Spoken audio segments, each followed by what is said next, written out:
Hello! Bonsoir et bienvenue sur la chaîne. Yes. J'espère que vous allez bien, tu vas bien? Ça va, merci et toi? Ça va super. Alors on se retrouve encore pour une story time du coup d'une abonnée ou d'un abonné, je sais pas. On va découvrir. On va découvrir ça ensemble du coup et puis du coup c'est moi qui vais dire la story time. Yeah. Donc c'est parti! Alors la story time ça s'appelle la meilleure amie qui n'en était pas vraiment. Salut tout le monde! J'ai une histoire d'amitié à vous raconter qui m'a complètement retournée. J'avais une meilleure amie que je vais appeler Léa, avec qui j'étais inséparable. On se connaît depuis le lycée, on a tout vécu ensemble, des soirées, à refaire le monde, des voyages entre copines, des confidences sur les crushs, bref. Elle était vraiment comme une sœur pour moi, tu vois un peu le délire. On s'était même promis de toujours être là l'une pour l'autre, peu importe ce qui pourrait se passer. Enfin bref, on voit le délire. Tout allait bien jusqu'à l'année dernière.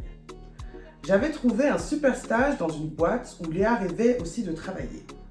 On était toutes les deux hyper motivées pour notre carrière et même si on avait une petite rivalité amicale, c'était toujours dans un bon esprit. Un jour, mon manager m'a confié un gros projet. Je devais organiser un événement important pour la boîte. J'étais excitée et stressée à la fois et Léa était là pour m'encourager, ou du moins, c'est ce que je pensais. Je vois déjà un petit peu le... Tu vois un petit peu le délire, l'atmosphère. Je vois. Alright. Alors, au fil des semaines, il commence à se passer des trucs bizarres. Certains détails du projet qui étaient censés être confidentiels se retrouvaient dans la main extérieure à l'équipe. Un jour, je confie à Léa que j'avais trouvé une idée unique pour cet événement, une touche finale qui me tenait à cœur. Elle me dit que c'est génial et qu'elle croit à fond en moi. Quelques jours après, pendant une réunion, mon manager m'annonce que notre concurrent direct a organisé exactement le même concept pour un événement similaire. Et j'étais dévastée, mais je n'avais aucun moyen de prouver comment il avait pu obtenir cette idée. En tout cas, ça m'a coûté cher. Mon manager commence à douter de mes compétences et on me retire le projet. Ça pue. Je parle de tout ça à Léa, qui semble désolée pour moi, puis dans un moment de sincérité, elle m'avoue qu'elle a postulé pour le même poste en interne. Celui qui devait revenir à la personne en charge de cet événement. Elle me dit que ce n'est qu'une simple coïncidence et je la crois. Après tout, c'est ma meilleure amie et je sais à quel point elle mérite cette opportunité. Mais le pire est encore à venir. En fouillant dans mes mails pour préparer ma défense, je tombe sur un message anonyme envoyé à mon manager. On peut envoyer des messages anonymes? Ben, si tu as un mail ou quoi? Alright. Ouais. Je tombe sur un message anonyme envoyé à mon manager, juste après notre soirée confidence avec Léa, qui décrit en détail l'idée que j'avais partagée avec elle. Le message termine par une suggestion implicite, de confier le projet à quelqu'un plus fiable. J'étais choquée. Le lendemain, je décide d'en parler à Léa. Mais elle se défend et affirme que je deviens paranoïaque et elle dit que je suis juste jalouse de sa réussite, et que peut-être notre amitié m'empêche de la soutenir comme elle le mérite. Après ça, on s'est éloignés pendant plusieurs mois, jusqu'à la semaine dernière. La semaine dernière, j'ai reçu un message d'un ancien collègue. Il a assisté à une conférence dans laquelle Léa était invitée pour parler de son succès dans le domaine de l'événementiel. Curieuse et un peu blessée, je me suis connectée pour la regarder en ligne. Et là, devant des dizaines de personnes, j'ai entendu mon ancienne meilleure amie raconter l'histoire de son projet de rêve en utilisant les mêmes mots que moi. Avec les mêmes idées, elle s'était appropriée non seulement mon projet, mais aussi tous les obstacles que j'avais dû affronter à cause de sa trahison.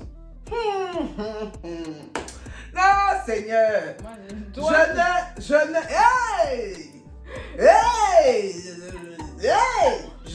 Les mots me manquent. On reviendra après. Je ne sais pas encore comment réagir face à ça. Je me rends compte que Léa n'a jamais été cette amie que je pensais et j'ai coupé les ponts pour de bon. Cette histoire m'a brisé le cœur, mais elle m'a aussi appris à redoubler de prudence, même avec les personnes en qui on a le plus confiance. Et voilà, c'est la fin de cette histoire d'amitié qui a pris un tournant inattendu. Tu sais que moi je pense à une personne, hein. Quand tu racontes, on pense à la même personne. Je pense qu'on pense à la même personne aussi. Voilà, moi, dans cette histoire-là, je me reconnais un petit peu parce que j'ai eu une amitié un petit peu similaire à cette histoire. On va savoir si c'est même elle qui est venue écrire des choses là comme ça. Enfin bref, pour tout le mélanger, parce que c'est une de ses spécialités en fait. S'inventer des vies et tout ça, bah écoute, moi je la crois totalement parce que ça m'est déjà arrivé en fait. Être en amitié avec quelqu'un où tu penses que bon voilà quoi, c'est gentil, c'est tranquillou, mais en fait en face de toi, tu as une personne jalouse, envieuse de ta vie, de tes passions, enfin tu vois ce que je veux dire ou pas? Et qui peu à peu en fait, sans que tu le saches, tel un parasite, arrive à vraiment, tu vois ce que je veux dire ou pas? Il arrive à sucer tes projets, sucer les choses, sucer le... Crache tout. Crache le venin. Non mais je comprends, franchement je comprends et franchement Yako, ma belle, tu vaux mieux que ça. Tu vaux mieux que ça, on appelle ça les amitiés déchets poubelles. Amitié déchets poubelles. Tu jettes ça à la poubelle et puis tu laisses les éboueurs ramasser ça au loin. Et puis tu laisses ça partir aussi, oui. Et c'est là-bas où est sa place, loin de toi. Ma chérie, mais c'est vrai. Mais il faut en parler de ses amis, suceuses de, comment on appelle ça là? Suceuses de projets, d'amitié, de choses. Ça existe, hein? Non, on veut nous faire passer pour oui, non, mais ça t'appartient pas. Oui, mais ceci, cela, mais il faut arrêter. Tu vois ce que je veux dire ou pas? Quand une personne, elle n'a pas de personnalité, tout ce que tu fais, elle fait seulement. Tout ce que tu t'intéresses, elle s'intéresse seulement. Jusqu'à elle-même, là, dans son histoire, elle est partie postuler dans ton truc en secret, jusqu'à envoyer message à ton manager. Tu vois, parce que se pensait plus amène que toi-même de faire ce que tu fais. T'as capté ou pas? Oui, mais c'est vilain. Mais c'est vilain. Non, c'est méchant. C'est vilain. C'est méchant. Ouais. En tout cas, Yako, parce que bon, de ce que j'ai compris aussi, la go a buzzé dans son affaire d'événementiel. Avec son propre projet. Qu'est-ce que t'aurais fait?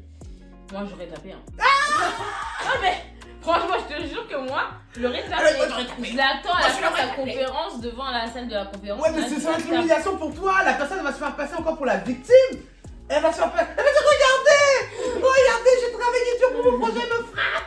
Non, mais... Tu vois? Moi, tu sais très bien, j'ai pas de patience. Oui, mais tu vas être encore plus dans le... Tu vois ce que je veux dire ou pas? Dans le porte-à-faux, ils vont te dire, ouais, regardez là, celle-là, vraiment une mauvaise. Déjà, t'as pas eu l'idée, maintenant tu veux encore la frapper. T'as vu ça? Oh, je meurs. Non, mais je comprends. Non, moi, je l'aurais tapé. Moi, je cherche pas ma ta midi soir. Moi, déjà, des trucs comme ça, des oui, je t'envoie un message. Ah, mais comment ça se fait? Moi, je vois pas de message. Je vois pas de message. Midi. Elle a dit midi. Ah non, mais en vérité, non, mais moi, elle avait le doute. Elle avait le doute. Elle a voulu faire. Elle a voulu moi, faire. je t'attrape. Je dis, viens, mais non, ma belle. Non, t'inquiète, viens, on va parler. Non, mais franchement, je comprends je comprends, ça doit faire mal. En plus, comme dit, ça a buzzé. Donc ça veut dire, toi, tu as perdu ton succès. Après... Elle t'a fait perdre ton boulot. C'est ça. Et non seulement elle est venue te remplacer là, aussi vraiment, dans ton projet. Là, vraiment, je vois vraiment que dans la vie, tu es seule en vrai. Parce que je pense que n'importe qui pourra s'il peut te piétiner pour réussir, il le fera. Et parfois, c'est les personnes qui sont les plus proches de toi et c'est dommage. C'est souvent ça, malheureusement. Malheureusement. Parce qu'en vrai, je sais pas si un jour elle se réveille comme ça. Et puis bon, elles se disent, bon bah c'est l'occasion. Et puis du coup, bah voilà, doublette est arrivée. Mais je sais pas. Non, moi j'aurais fait quoi? Mais franchement, moi si j'avais vu le potentiel de ce projet, j'aurais dit, est-ce que je peux en faire partie? Moi je veux t'aider et tout, je pense que c'est un bon concept. Tu veux dire, en étant l'ami, t'aurais proposé? Mais oui, mais propose voilà ton association. C'est ça, voilà, en gros, vas-y, moi je crois en ton projet, viens on le fait à deux si ça te dérange pas, parce que moi j'aimerais faire partie de ce. Elle ne voulait pas ça, elle a préféré l'évincer. Elle n'a pas voulu s'associer, elle a voulu l'évincer. C'est terrible. Et elle a réussi. C'est vraiment méchant. C'est méchant. Méfiez-vous de ces amis. Méfiez-vous. T'es encore ami avec cette personne? Qui ça? Moi, jamais. Je ne suis pas ami avec elle. Je ne suis plus ami avec elle. Cette personne m'a trahi au niveau. Trahi. J'en ferai peut-être une vidéo. Qui sait? Oh, qui sait? Vous me dites dans les commentaires. Vous voulez la story time? On veut la story time. Non, laissez eux parler, on verra. Si vous pensez là, vous êtes un peu timide, donc vous ne voyez pas trop parler. Il faut parler dans les commentaires là. Ceux qui veulent la story time, vous mettez story time Chouagne. Vous mettez story time Chouagne, on va comprendre le code. Oui, c'est ça. Oui. rejoigne. Et puis vous verrez, on va balancer ça. Moi, je vais la story time. En tout cas, on verra bien par la suite. Oui. Mais en tout cas, il y a quoi, elle? Les personnes comme ça, dis-toi que t'as rien perdu, ça fait mal, certes, parce que voilà, ça fait toujours mal d'accorder sa confiance, de son temps à une personne et de voir que, au final, on te chie dessus, voilà quoi, tout ça pour briller. Mais dis-toi que tout ça là, c'est éphémère. Dieu est grand et la roue tourne. Tu vois ce que je veux dire ou pas? Dis-toi que toi, tu as le talent. Si tu as pu avoir ce projet-là, si tu as pu avoir cette opportunité-là, il y a des choses encore mieux qui arrivent. Ça, ce sont des gens bêtes. Comme ils n'ont rien dans leur tête, ils pensent que voler les idées des gens, bien copier, là, ils pensent que c'est comme ça, ils peuvent seulement avancer. Laisse-les, va voir alors, c'est tout. Avance, tu verras, tu vas seulement shiner. En tout cas, c'est ça. C'est ça. En tout cas, c'est la fin de notre vidéo, la fin de cette story time. Voilà, écoutez, c'était un plaisir. Voilà, n'hésitez pas à aimer la vidéo et à nous laisser un petit commentaire. Story Shrine. Voilà, Story Shrine. Si vous voulez avoir la story time de la Shrine en question. Et puis voilà. Voilà, gardez aussi un peu les projets pour vous. C'est ça. Voilà, moi je sais parce que je suis aussi quelqu'un comme ça, j'aime beaucoup parler de projets de business. Parce que c'est comme ça, c'est spontané, t'es avec les gens, tu t'intéresses. Donc tu bavardes, mais Jara, parfois dans le lot, il y en a seulement, ils sont là seulement, tu vois ce que je veux dire, ou pas, ils prennent les informations mal, tu vois ce que je veux dire, c'est même pas en mode association ou quoi, c'est vraiment en mode, je vais seulement te dégager ou bien te truquer pour voilà. Donc bon. Merci les amis et puis on se retrouve bientôt pour une nouvelle vidéo. Bisous.